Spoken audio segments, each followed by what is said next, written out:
Today's Korean youth, such as myself, have terms to differentiate between those who have many diverse friends, known as insa, and those ostracized with perhaps a few friends, asa. Both usages of slang are short for the English words insider and outsider, respectively. And as someone who has been on both ends of the spectrum, let me explain why having a few close friends was an overall better experience for me. Throughout my formative years, I was never the popular kid. Coming back to Korea after living in New York for the last 7 years, the kids were not nice. I didn't speak like them, I didn't act like them, I didn't think like them.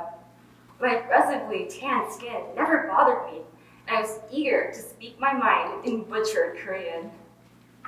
This led me to be known as the weird Yankee from the US. I was alone for a long time.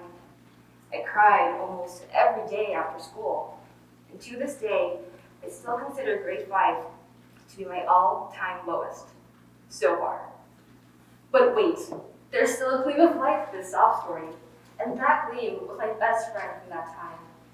Although she grew up in Korea for her whole 12 years of life, she was caught up with all the shows I watched in the US. We clicked instantaneously. Sparks flew whenever we were together. She constantly stood up for me when no one else did. I finally had someone to trust. The problem erupted when 6th grade rolled around the corner with its ugly, superficial head. I craved for more friends. I craved for popularity. Long story short, I had more than a few friends by the end of the 6th grade, but I didn't have a best friend anymore. After regretting my mistake, I vowed to never sell out my friends and stayed loyal to those I love. However, that doesn't mean I tore off new friends. I still craved more.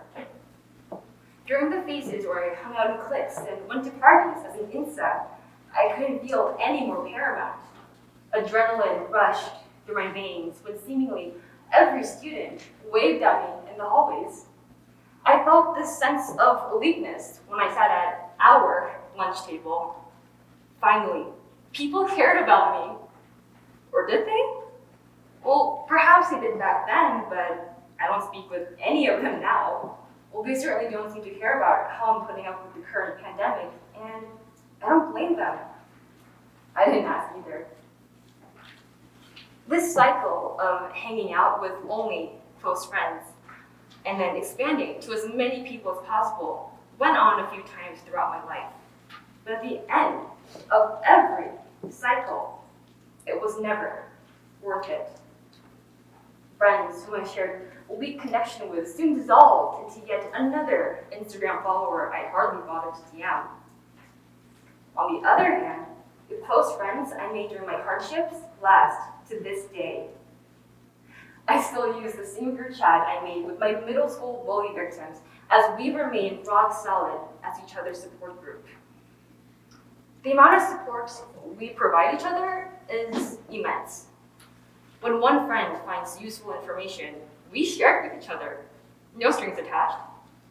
When a friend goes through the loss of a family member, each one of us sends lengthy texts of condolences.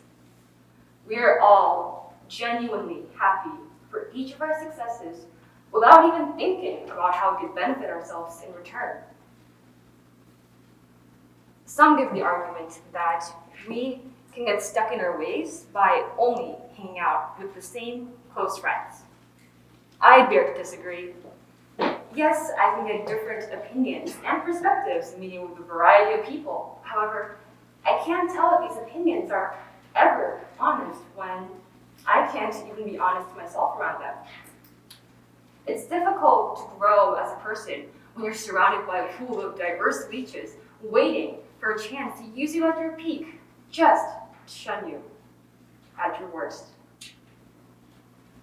I admit, a few of my close friends may seem like carbon copies of myself. However, my remaining best friends can range from anywhere from a Japanese music major with a pink laptop to a 50-something-year-old man with a startup. It's these people I can be vulnerable with. And it's these asas I can trust. Thank you.